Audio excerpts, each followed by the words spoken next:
Hello दोस्तों, मैं हूं डॉक्टर आजम और आज मेरे साथ बैठे हुए हैं। अभी एमसीआई क्लियर किया है इन्होंने, डॉक्टर परेश और डॉक्टर सिद्धार्थ। अभी रिसेंटली इन्होंने एफएमजी एग्ज़ाम क्लियर किया है। कितने मार्क्स आए डॉक्टर साहब आपके? 160। कॉन्ग्रेचुलेसन। बहुत मुबारक हो मेरे दोस्त। Congratulation. Thank you. Congratulation doctor Paresh. Thank you. कितने मार्क्स आए आपके? 157। 157। आप लोग का फर्स्ट अटेम्प्ट था ये? नहीं, अच्छा, कैसा लग रहा है अब एग्ज़ाम क्लियर करने के बाद? What's so good, feel relaxed. Relax feel कर रहे हैं अभी। घर का मतलब थोड़ा बोझ था वो निकल गया है सर से। थोड़ा सा आज हमारे और भी जो भाई बहन हैं, जो दोस्त हैं, उनको आप बताओगे उनके एग्ज़ाम्स कैसे पढ़ने हैं, कैसे आपने अपने जर्नी को क्लियर किया, थोड़ा सा उसके बारे में आप अपने तरफ से क्या एडवाइस देना चाहेंगे उनको? एडवाइस उनको बस इतना ही है कि जो भी मिल रहा है पढ़ने के लिए उसको पढ़ा जाए और बाकी के मतलब ज़्यादा टेंशन नहीं लेना है। एग्ज़ाम है, होगा। बस ये सोचना है कि हम जो पढ़ रहे हैं उसको रिवाइज करना है और आप 4 महीने 5 महीने 6 महीने जो भी टाइम मिल रहा है उतने में पढ़ाई करो। पढ़ाई के बाद आप लास्ट मंथ का प्लान जो है आपको इंगेज विद द क्वेश्चंस। अपने माइंड को ऐसे इंगेज करो क्वेश्चन के साथ कि मुझे एग्जाम में अगर नहीं आ रहा है, डजंट मैटर कि हमें आ रहा है कि नहीं आ रहा, हमें एक्सक्लूड कैसे करना है वो पता होना चाहिए। एग्जाम में 150 तक पहुंचना है। जो भी 160 ला रहा है, 145 ला रहा है, इनके बीच में इतना डिफरेंस नहीं है।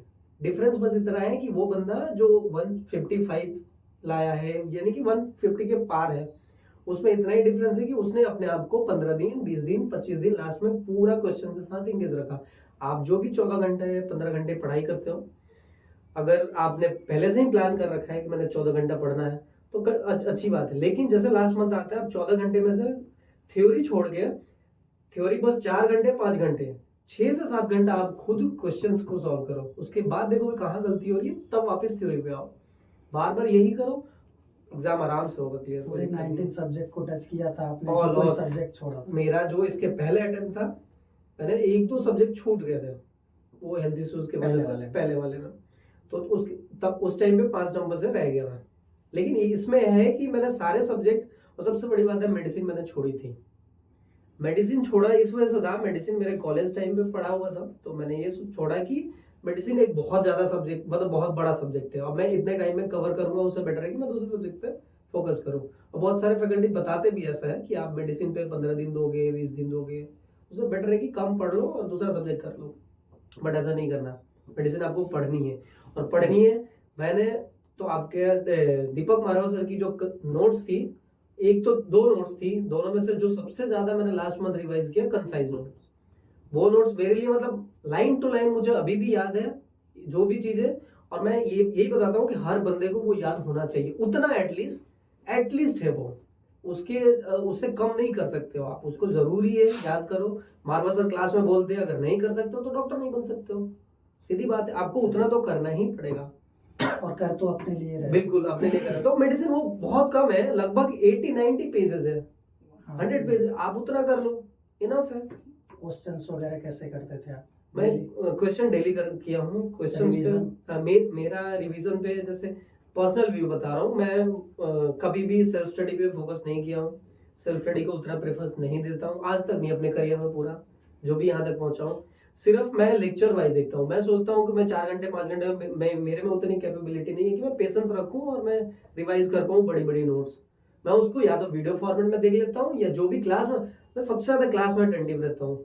मेरा 80% रिकॉल क्लास की वजह से होता है। इसी वजह से मैं ऑफलाइन ज्वाइन करता हूँ, मैं ऑनलाइन पे नहीं जाता हूँ बार बार। ऑनलाइन मेरे पास सब कुछ थे, बहुत बार मैंने यू असेंबली तक की भी प्रिपरेशन करेगी, यू वर्ल्ड के भी क्वेश्चन सॉल्व कर रखे हैं, बट वो मेरे काम नहीं आए। यहाँ पे वो काम नहीं आते। उसके लिए आपको जो नोट्स मिल रहे हैं, जो एफएमजी के क्वेश्चन है और नीट पीजी के क्वेश्चन है, बस इतना ही इनफ है। इसके ज्यादा जाओगे, हाँ मानते हैं कोई बंदा जैसे 100 में से 2 बच्चे हैं 3 बच्चे हैं जो करके 200 प्लस मार्क्स ले आते हैं, बट अगर वैसा नहीं हुआ तो जरूरत नहीं है वो करने की। आप कम नंबर भी मतलब ये सब करके कर सकते हो। डॉक्टर परेश, आपने कैसे क्या किया था? बेस्ट तो पहले तो रिवीजन एग्जाम पास करने का बेस्ट वो तो है रिवीजन करना, और एमसीक्यू रोज एमसीक्यू लगाते रहो। 50 एमसीक्यू लगाए, 100 एमसीक्यू लगाए, उसके साथ करो। मेन तो मेरे की बुक देते हैं, वो बुक में से अप्लाई करो, बाहर का कुछ मत करो। और बस आपने उसको प्रॉपर बार नोट्स को पढ़ा था हाँ 19 प्रॉपर सब्जेक्ट के प्रॉपर नोट्स पढ़े थे और बार रिवीजन किया बस क्वेश्चंस वगैरह। क्वेश्चन रोज के मैं 50-100 क्वेश्चन करता था। टेस्ट वगैरह कैसे देते थे? टेस्ट में देता था रेगुलर मेडवे के जो टेस्ट आते थे वो रेगुलर देता था और ग्रांड टेस्ट में लास्ट में पास टेस्ट दी थी। तो लास्ट के जो CBT हाँ CBT मैंने पास दी। तो उसमें मैं सब में मतलब इतने मार्क थे 150 160 170। कितने बार आपने रिवीजन किया था लास्ट टाइम? मैंने लास्ट महीने में 3 बार रिवीजन हुआ। 3 बार रिवीजन किया था आपने। तो मैं तो आपसे ये सवाल पूछना चाहूँगा कि गुजराती मीडियम से पढ़ने के बाद जब आप इंग्लिश मीडियम में आए तो आपने उस चीज़ को कैसे टैकल करा? आप पास भी हो गए तो उन सब चीज़ों के लिए कैसे मैनेजमेंट हुआ? मतलब परेशानियां तो काफ़ी आई होंगी आपको। पहले आई थी जब मीनिंग नहीं समझ में आते थे, कोई वर्ड नहीं समझ में आते, लेकिन मोबाइल में से गूगल ट्रांसलेट से कोई यूज़ कर सकते हैं। क्लास में भी बता देते मेरे के क्लासेस जो है यहाँ पे हिंदी इंग्लिश दोनों चलते हैं तो वहाँ पे ही पता चल जाता है, लोगों को कोई दिक्कत इतनी नहीं आती थी। बहुत बढ़िया बहुत बढ़िया।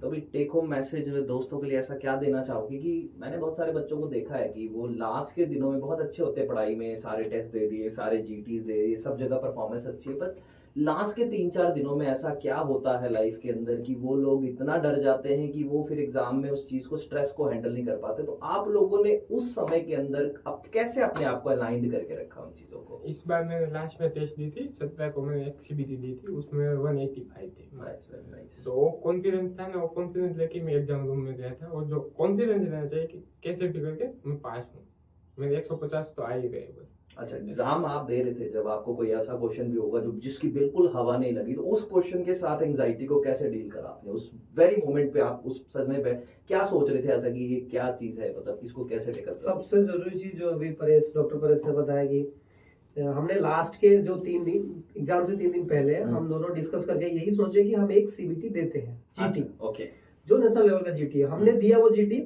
हम दोनों के 4 नंबर 5 नंबर अप डाउन आए, मेरे 191 आए थे लास्ट GT में, परेश के हम वो 3 दिन पहले किए थे। अच्छा। इसलिए किए थे कि हम भी 5 दिन पहले, देखिए हम पास हो गए तो वो बात अलग है, लेकिन हमें भी बहुत ज्यादा एंजाइटी हुई थी। अच्छा, तब हमने यही सोचा, दोनों ने डिस्कस करके यही बोला कि हम थ्योरी नहीं पढ़ते हैं, अभी क्या करते हैं एक बार एनालाइज करते हैं खुद को कि हो भी रहा है कि नहीं हमसे। ओके, सच में हमने वो GT दिया। हम अगर क्रॉस करें 150, हमारा अगर 151 भी आता ना, कॉन्फिडेंस आता 100% नहीं 200% कि हम जाके पास होने वाले हैं। मतलब आपने ये सोच लिया ये कि बस 20 को एग्जाम नहीं है, मेरा एग्जाम 17 को 17 दिन पहले हमने बस वही किया। 17 Okay. हमने 3 दिन पहले किया और हम पास थे, दोनों पास थे। तो हमने बस इतना खुश थे ना, एग्जाम के दिन भी दोनों का सेंटर अलग अलग था। ओके, तो जाहिर सी बात है हम दोनों थोड़े बहुत नर्वस थे। हाँ, जब पेपर 1 दे के आए डिस्कस किए, तो मेरे साथ मेरे बड़े भैया गए थे, तो उन्होंने पूछा कैसा रहा, मैंने बोला सब मतलब इस बार अच्छा गया मेरा, ओके, सब मैंने कर दिया है अच्छे से। जब सेकंड पेपर हुआ, सेकंड पेपर में बहुत से ऐसे क्वेश्चंस थे जो बिल्कुल नहीं आ रहे थे, मतलब बिल्कुल भी क्लू नहीं आइडिया था, जबकि मेरा क्लिनिकल सब्जेक्ट अच्छा है। उस क्वेश्चन को मैंने ये सोचा कि मैंने जो लास्ट GT दिया है उसमें भी मेरे बहुत इजी क्वेश्चन मैंने मिस्टेक किए थे, तो यहाँ मेरे टफ क्वेश्चन अगर गलत हो रहे तो कोई बात नहीं, मेरा इजी तो सही हुआ होगा। ये सोच के मैंने उसको भी अप्रोच किया। कुछ तो आइडिया था, थोड़ा बहुत आइडिया मिल जाता है आपको 4 ऑप्शन में से कुछ ना, बट उसको अगर 0 भी आइडिया है ना, फिर भी आप ये सोचो कि मैं बाकी क्वेश्चन से सही करने वाला हूँ, इसको मेरे को बस भगवान पे छोड़ो। इंट्यूशन जो अंतरात्मा की आवाज है, आपकी खुद की होनी चाहिए कि हाँ मुझे ये जो कर रहा हूँ सही कर रहा हूँ। डॉक्टर सिद्धार्थ, लास्ट टाइम जैसे आपने बताया कि कुछ आपकी गलतियां रह गई थी कि जिसकी वजह से लास्ट टाइम एग्जाम आप नहीं क्वालिफाई कर पाए थे, ऐसी क्या गलती रह गई थी जिसकी वजह से आपके एग्जाम्स रुक गए थे? क्या उसको सुधारने के लिए आपने क्या किया? हाँ, वो सुधारने के लिए मैं बता, मैंने जो मेरे पास टोटल 6 मंथ का टाइम था लास्ट में, मैंने 4 मंथ इंटेंसिवली बहुत पढ़ाई की। और जो जैसे एग्जाम से 2 महीने पहले जो रिवीजन का टाइम होता है, उस रिवीजन टाइम में एक्चुअली मेरी थोड़ी सी हेल्थ प्रॉब्लम हो गई। उसमें क्या हुआ कि मैं सोचा कि मैं तो कर लूंगा, क्योंकि मेरे GT में हमेशा 150 से कम कभी नहीं आए थे, तो मैंने ये सोचा मैं कर लूंगा। और इतना मैं सारे क्वेश्चन कर रहा हूँ, तो मैं क्या हुआ कि घर पे शिफ्ट हो गया, गौतम नगर छोड़ के घर पे चला, यही घर पे गया। घर पे क्या हुआ कि मेरी पढ़ाई जो 14 घंटे होती थी, 15 घंटे होती थी, 16 घंटे टोटली पढ़ाई के साथ इंगेज था, वो मेरा थोड़ा फैमिली के साथ टाइम होने लगा। फिर बाद में रिलैक्स होता है, नींद ज्यादा फिर इस चक्कर में पढ़ाई की जो आवर्स होते हैं वो बहुत कम हो गए। हुआ कि कर लेंगे कोई बात नहीं, मतलब मिस्टेक यही है कि आप जो लास्ट के महीने में पहले क्या किए हो कुछ मतलब नहीं है, लास्ट के 2 महीने 1 महीने जो भी बहुत क्रूशियल होता है। आपको उस पीरियड में बहुत ज्यादा खुद को मतलब मोटिवेट रखना, खुद को स्टडी के साथ एंगेज रखना है, वो बहुत जरूरी है। Question theory, question theory, question. Doctor Paras, हमने ये चीज़ देखा है लास्ट के टाइम पे स्टूडेंट्स का कि हमेशा स्टार्टिंग से पूरी क्लासेस लेंगे, सारी चीज़ें करेंगे, लास्ट टाइम में उनके अटेंडेंस 50% हो जाते हैं। और ये जो चीज़ बता रहे हैं डॉक्टर सिद्धार्थ की लास्ट के टाइम पे अपने आप को मोटिवेट रखना है, ये इन्होंने बहुत अच्छी बात बोली है कि लास्ट टाइम पे मैंने हमेशा देखा है कि क्लासेस पूरी क्लासेस करते हैं, लास्ट के टाइम पे स्टूडेंट की अटेंडेंस कम हो जाती है। तो अटेंडेंस तो आप क्या मैसेज देना चाहेंगे उसके लिए? यही देना चाहूँ मैं, बार बार इसी बात को रिपीट कर रहा हूँ। जो भी बच्चा है कर रहा है, आपके पास 4 महीने 5 महीने 6 महीने what ever time you have, आपने उसमें जितना देना है दे दिया, कोई बात नहीं। रिवीजन का जब टाइम आता है ना, वो बहुत जरूरी है। आपने थ्योरी चलो नहीं भी पता है जीरो भी, लेकिन रिवाइज कर रहे हो ना किसी चीज को, वही रिकॉल होगा। बिना रिवाइज किए रिकॉल हो ही नहीं सकता कुछ भी। आप क्लास में, जैसे मैंने बताया कि मेरा रिकॉल 80% मैं क्लास में अटेंटिव रहता था, तब मेरा रिकॉल होता था। वो भी इस बेसिस पे कि मैं सेल्फ स्टडी के अलावा मैं क्वेश्चन प्रैक्टिस करता था, तो क्वेश्चन के थ्रू मैं रिकॉल कर लेता था। लेकिन आपको रहना तो पड़ेगा ना स्टडी के साथ एंगेज। किसी भी मीडियम के थ्रू आओ, या तो थ्योरी पढ़ो या क्वेश्चन, बट फुल मतलब फुल्ली 15 घंटा 14 घंटा 10 घंटा whatever time you are giving 100% देना है आपको और रहना है। क्लास बहुत बच्चे स्किप करते हैं, इवन क्लास ही नहीं पढ़ाई में भी सोचते हैं कि चलो अब तो रिवीजन नहीं करना है ना, घर पे तो हमको 24 घंटा मिल रहा है। 24 घंटे में ठीक है, मैं 10 घंटे सो लूंगा, 8 घंटे सो लूंगा, 6 घंटे सो लूंगा। इवन बहुत बच्चे ये भी करते हैं 6 घंटा ही सोते हैं, लेकिन जब वो जगते हैं ना 18 घंटा, वो 18 घंटा पढ़ते नहीं है। आप बार बार डिस्कस करते हो कि मैं पढ़ रहा हूँ, क्वेश्चन वही डिस्कस करते हो दूसरों से, गलत क्वेश्चन डिस्कस करते हो जिसका कोई सोर्स मतलब कुछ लेना देना नहीं एग्जाम से। क्या जरूरत है? आप इजी चीजों को पकड़ो। और मैं बता रहा हूं कि 300 क्वेश्चन में से 150 क्वेश्चन पिक करना है आपको। इजी क्वेश्चन पे आपको हमेशा अग्रेसिव रहना है, ठीक है? और थोड़ा सा ध्यान, केयरफुली अग्रेसिव होना है, ऐसा नहीं कि एकदम से ब्लाइंडली मार दिया।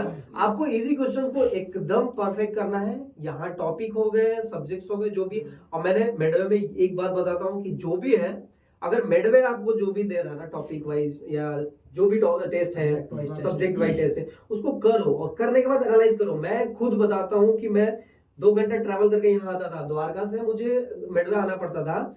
मेरे लिए मेरा दोस्त सीट रखता था, कवर आगे सीट मेरे को हमेशा रखता था। मैं आता था, टेस्ट देने भी आया हूँ, कभी ऐसा नहीं हुआ। एक दिन मैं आया था, सिर्फ आधे घंटे के लिए आया, टेस्ट दिया, क्योंकि मुझे 50 क्वेश्चन 70 क्वेश्चन मिलते थे। मैं करता था 30 मिनट 40 मिनट 45 मिनट, उसके बाद करके चला जाता था डिस्क। उतने के लिए मैं 2 घंटा टाइम आना 2 घंटा जाना वेस्ट करता था। बहुत बच्चे बोलते थे क्यों 2 घंटा वेस्ट करना 4 घंटा, बट मेरे को वो वेस्ट नहीं लगता था, क्योंकि 2 घंटा मैं घर पे भी बैठ के रिलैक्स करूंगा, चिल करूंगा, वहां जाऊंगा, माहौल मिलेगा। क्या पता मेरे से सामने वाला बच्चा ज्यादा नंबर लाया तो मुझे तो ये आएगा ना, मेरे को उससे कंपटीशन नहीं है, ये तो आएगा कि मेरा क्यों नहीं आ रहा। बिल्कुल एग्जैक्टली। मुझे खुद से भी तो प्रॉमिस करना है ना यार, मेरे भी तो आने चाहिए। एग्जैक्टली, वो इम्पोर्टेंट है। डॉक्टर परेश, सीबीटी का कितना बेनिफिट मिला आपको? बहुत ज़्यादा सीबीटी का बेनिफिट बहुत ज़्यादा मिलता है। कॉन्फिडेंस भी एक आता है जो तुम सीबीटी देते हो। मैं तो बोलता हूँ 4-5 सीबीटी देनी चाहिए एग्जाम से पहले, तो मतलब कॉन्फिडेंस एग्जाम में एग्जाम में एंजाइटी निकल जाती है। एग्जाम में लगता नहीं कि हम एग्जाम देने गए थे, लगता है सिली मिस्टेक्स, चिली मिस्टेक का बहुत प्रॉब्लम है। चिली मिस्टेक होती है जब तुम एक सीबीटी दोगे ना, तो तुम्हें पता चलेगा, फिर उसको एनालाइज करोगे तो सीबीटी का पता चलेगा कितनी तुम चिली मिस्टेक है, तो लास्ट में जाके वो खत्म हो सकती है। तो सीबीटी देने का फायदा वही है, जो तुम क्वेश्चन गलत कर रहे हो, कहाँ गलत कर रहे हो, तो तुम्हें देखना चाहिए, पूरा एनालाइज करना चाहिए। एक दिन या 2 दिन लगे तो लगने दो उसमें। थैंक यू सो मच, आप दोनों लोगों ने अपना एक्सपीरियंस शेयर किया और मेनी कांग्रेचुलेशन फिर से दोनों लोगों के लिए। तरक्की करो, आगे भी लोगों को गाइड करो, मोटिवेट करते रहो। God bless you.